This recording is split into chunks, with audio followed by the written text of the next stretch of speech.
아침이면 나를 깨운 전화 내가 믿는 세상 살아가는 너가 어떤 것을 없을 거야. 보통 사무실에서 제가 콘서트 하는 걸 되게 꿈꾸고 있었는데 굉장히 다닥다닥 붙어 있잖아요. 그리고 저렇게 앉아서 과자를 드시고 이런 거는 상상도 못할 일인데 네. 여러분 회사에 제가 콘서트를 선물하러 왔고요.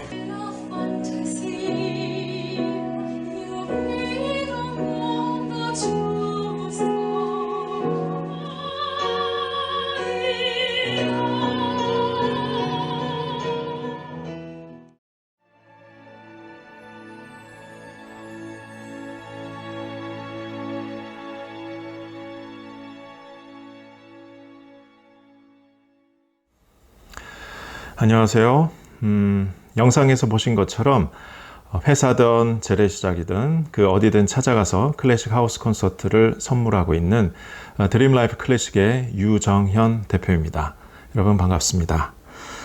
보신 영상은요, 작년에 이화여대 채플에 제가 초청되었을 때 이화여대 교목실에서 직접 만들어주신 영상인데요. 올해 이렇게 이화여대 신학대학원 원우 여러분들과 함께 시간을 갖게 돼서 굉장히 기쁘게 생각을 합니다. 자, 코로나19 때문에 저희 모든 공연들이 다 사실 멈췄습니다. 그래서 지금 유튜브 채널 마이크 잡스 TV라는 그 채널의 크리에이터로 활동을 하고 있습니다. 뭐 어디를 갈 수가 없는 상황이라서 거기에 지금은 최선을 다하고 있는데요. 사실 어디든 찾아가서 공연을 하게 된 그 이유가 저에게는 우울증 때문에 그렇다라는 말씀을 해드리고 싶습니다. 사실 이 코로나가 왔을 때 저는 한 6개월 정도, 아주 길게 봐야 6개월 정도로 봤었는데요. 그러니까 6월 달까지는 뭐 그래도 어떻게든 잘 보내다가 7월 달이 오면서 10여 년 만에 다시 우울증이 저게 왔습니다. 한 2주 정도 정말 절망과 뭐 굉장히 무기력하고 그렇게 아무것도 하고 싶지 않은 그런 상황이었는데요. 사실 그 마이크 잡스라는 제 별칭이 어제에 이어 오늘도 마이크 잡습니다 라고 해서 생긴 별칭입니다. 사실 거의 일주일에 4번 이상 강연을 다니고 공연을 다니고 또 인문학 상상여행 강연 콘서트라는 것을 다니면서 열심히 이렇게 막 노래도 하고 말도 막 이렇게 떠들다가 그것이 멈춰버리니까 7월 초에 정말 우울증이 딱 왔습니다. 하지만 제가 우울증은 축복이다 그렇게 주제를 걸고 강연 콘서트도 하고 우울증 치유 음악회도 아까 영상에서 보신 것처럼 17회를 했었는데요. 막상 또 오니까 굉장히 힘들었습니다. 그런데 그때 하나님께서 저에게 이런 마음의 음성을 주셨습니다. 네가 좋아하는 요셉을 한번 생각해봐라 라고 이렇게 음성을 들려주신 것 같았는데요. 요셉은 여러분 총리가 되기 전에 3년간 어디 있었죠? 네, 감옥에 있었습니다. 지금 코로나가 한 3년 정도, 그러니까 앞으로 한 1년 반, 2년 정도 더 갈 거니까 대략 그 기간하고 맞는데 그러면서 저에게 요셉을 생각하며 지혜롭게 잘 이겨내라는 말씀을 하나님께서 하셨습니다. 요셉은 당시에 그 술 맡은 관원장 또 떡 맡은 관원장 같이 당시에 정치범 수용소였잖아요. 그러니까 굉장히 엘리트들만 그 이집트 감옥에 모인 곳에 요셉이 있었습니다. 그래서 제가 지금 하고 있는 인문학 상상 여행 강연 콘서트 같이 매일 그들이 대화를 하면서 그 안에서 인문학적인 또 정치적인 또 여러 가지 처세술이라든가 다양한 지혜를 요셉이 얻었을 것이라는 상상을 해봤습니다. 이집트는 당대 최고의 국가였잖아요. 바로 앞에서 꿈을 해몽을 했는데 요셉은 가장 세련된 정치 용어로 술술술 잘 풀어냈고 바로니까 바로 앞에서 바로 막힘없이 그렇게 꿈 해몽을 했을 겁니다. 굉장히 놀랐겠죠. 그리고 그 나라의 총리를 세운다 치면 청문회를 안 했겠습니까? 네, 여러 가지 다양한 루트를 통해서 이 요셉을 조사하고 또 조사했고 또 청문회라는 과정을 잘 지냈는데 너무나 지혜로웠겠죠. 네, 그 3년이란 기간이 아주 특별한 아카데미가 되었습니다. 그래서 제가 그 우울증을 벗어날 수 있었던 게 바로 그 요셉의 감옥 아카데미라고 제가 노트 필기를 다시 시작했고요. 일기를 다시 썼는데요. 제 일기장은 요셉처럼 사는 삶, 이렇게 항상 제가 타이틀로 정해놓고 사용을 하고 있습니다. 그래서 매일 이제 기도도 하고 다시 회복되는데, 사실 일어날 수 있었던 것은 하나님의 말씀 때문에 그랬습니다. 하나님의 약속 900선이라는 소책자를 제가 그 우울증 심했을 때 꺼내 들고 큰 소리로 제가 그 구절들을 1시간가량 외치면서 보면서 제가 강해 설교를 하기도 하고요. 또 이것을 큰 소리로 마치 무슨 오페라 가수가 노래하듯이 이렇게 쭉쭉 1시간 동안 제가 강연도 하고 설교도 하고 또 묵상을 했습니다. 여러분, 그 묵상하는 자로다 할 때 그 묵상, 히브리 어원은 하가라고 하는데요. 절대 작게 침묵하는 그런 조용한 큐티가 아니고요.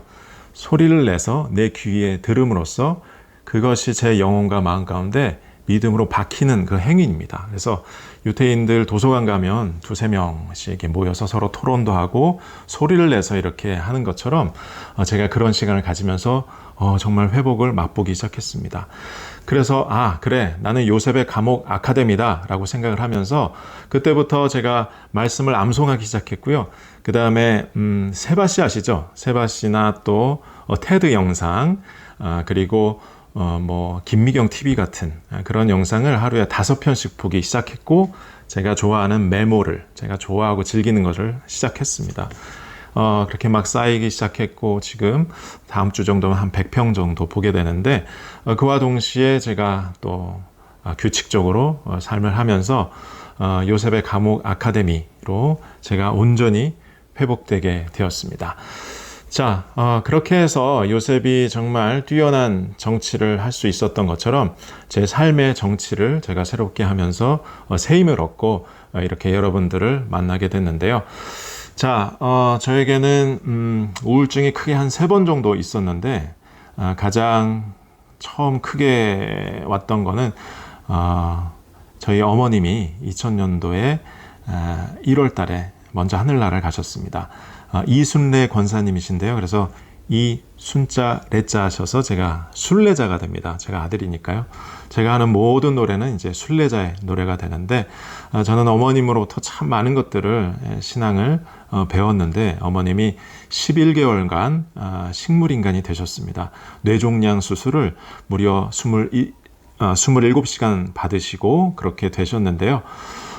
그때, 그러니까 거의 제가 28살, 9살 요때쯤에 일이 되겠습니다.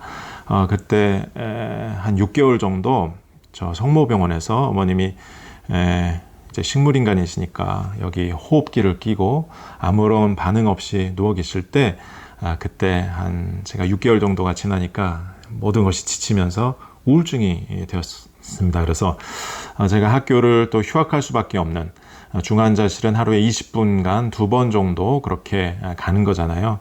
그 외에는 제가 집에서 거의 누워 있었던 것 같아요. 동굴 속으로 깊이 묻혀서 우울증의 전형적인 모습으로 그렇게 보냈습니다.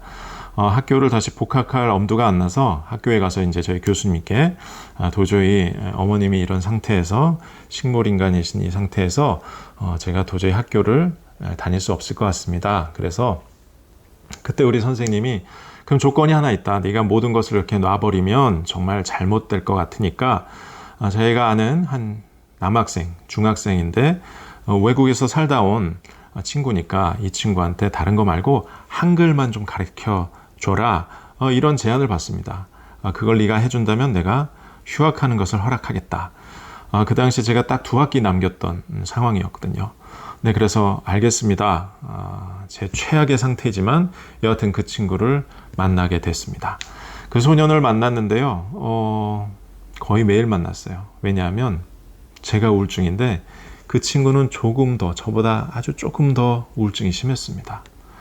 한글은 가르치지 못했고요. 하지만 거의 매일 만나서 제가 허그해주고 그 친구의 이야기를 계속 들어줬습니다. 그리고 제가 그때 편지를 한 통씩 써주기 시작했어요.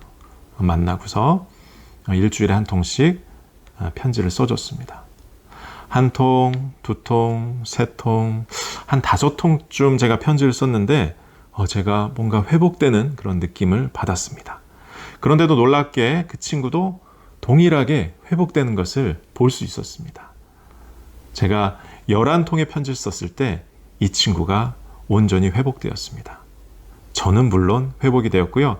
그때 저는 이제 성악을 하는 사람이니까 뭐 열심히 노래를 해서 세계적인 무대에서 박수 갈채받는 성악가가 꿈이었지만 사실 그때 느낀 그 큰 행복과 보람은 잊을 수가 없어서 와, 과연 내 일생 매일 이런 것을 느낄 수 있는 직업이 뭘까 생각했던 것이 바로 이런 목회였습니다. 그래서 신학대학원을 제가 가게 됐습니다. 한 영혼을 구하는 것이 이렇게 기쁘구나라는 것을 깨닫게 됐죠. 그 친구가 완전히 회복됐고 저도 또 완전히 회복됐는데요. 이 이야기가 또 제가 그 싸이월드 교회라는 걸 했었어요. 도토리로 헌금을 받았고요. 실제로 방명록을 돌아다니면서 이제 신방을 다녔었습니다. 여러분 싸이월드 아시죠? 싸이월드 클럽에 싸이월드 교회라는 것을 개척을 해서 스킨으로 건축 헌금도 받고 아무튼 도토리 헌금이 굉장히 많았어요. 그래서 돌아다니면서 슬프고 마음 아프신 분들에게 찬양을 선물해 주기도 했고요. 또 매달 한 달에 한 번씩은 오프 모임도 갖고 했습니다. 그래서 굉장히 크게 활성화가 됐고 성도가 한 1300명 정도 됐고요. 굉장히 유명해져서 신학 어떤 세미나에 발표를 하기도 했고 신학 논문에도 다뤄지기도 했습니다. 그런데 제가 그때 극동방송 유정현의 내용의 클래식이라는 라디오 DJ를 맡고 있었을 텐데요. 방송 때에도 제가 우울증 이야기를 굉장히 많이 했었거든요. 그래서 많은 사람들이 되게 위안을 받았습니다. 그래서 싸이월드 교회가 그 쪽지를 통해서 우울증 상담을 하는 그런 창구가 되어주기도 했는데 어느 날 한 성도에게서 쪽지가 왔습니다. 자기가 한강에 와 있다고 이제 자살을 하려고 한다. 그게 저에게 쪽지로 왔는데 저는 한 번도 만나본 적도 없고 얼굴도 모르지만 제 싸이월드 교회 성도라 제가 바로 달려갔죠. 네, 한강에 가서 만나서 쭉 이야기를 들었습니다. 정말 대형 교회에 다니는 아들이었는데 누나 둘이 너무 잘 나갔어요. 명문대를 나오고 좋은 곳에 이제 취업을 했는데 이 아들만 그렇게 못한 거예요. 그래서 그 아버지가 너무 저주를 했어요. 내가 너만 없으면 행복할 텐데 내가 너 때문에 참 불행해 이런 얘기를 막 하면서 했다가 결국 이분이 정신병원에 입원하게 됩니다. 그때 제가 이 간증 콘서트 때 나눴던 이 한 소년을 만나서 편지 썼던 이야기가 기억이 나더래요. 나보다 조금 어려운 사람을 도왔더니 제가 우울증에서 회복되었다라는 이야기를 기억하면서 그 안에서 입원한 한 4-5명의 사람들에게 극진하게 섬기면서 베풀었다는 거예요. 처음에 의사들도 되게 의아해했대요.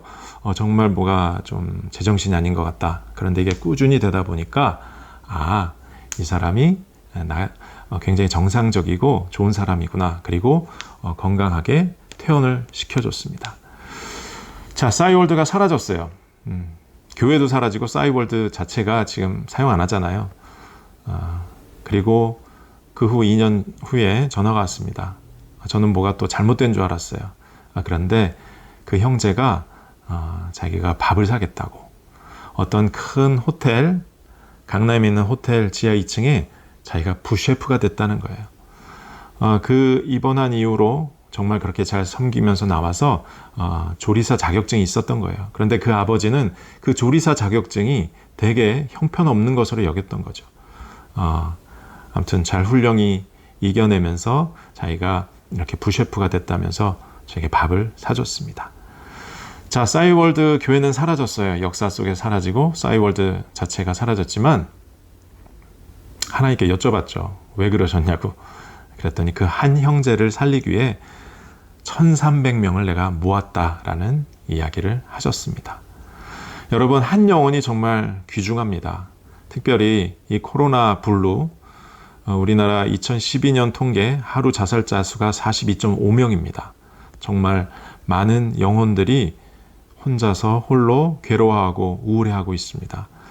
우리 신학대학원 하고 여러분들 우리 한 영혼을 위해서 찾아갔으면 좋겠어요. 제가 그 병원에서 6개월에 있을 때 제가 도저히 이해 안 갔던 부분이 그거였거든요. 한 마리 잃어버린 어린 양을 향해 찾아가는 예수님이 저는 도무지 이해가 안 갔어요. 중학교 때까지요.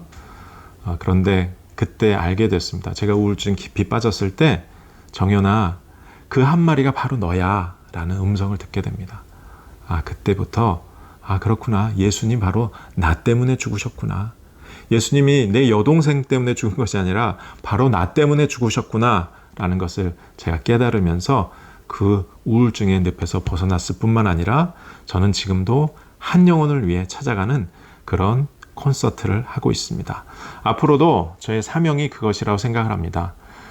잃어버린 한 마리 어린 양을 향해서 아주 작은 소규모의 콘서트도 하고 또 이렇게 강연을 하고 우울증 치유 콘서트를 통해서 제 삶을 살아나가는 것이 저의 소명이요 사명이라 생각합니다. 네, 이화여대 우리 신학대학원 원우님들 진심으로 축복합니다. 그 한 영혼 누군지 모르지만 주변에 있는 그 한 사람을 위해서 최선을 다하시기 바랍니다. 하나님께서 여러분들을 사랑하시고요.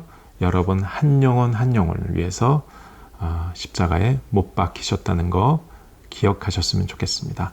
저희 이야기는 여기서 맺겠습니다. 여러분 사랑하고 축복합니다.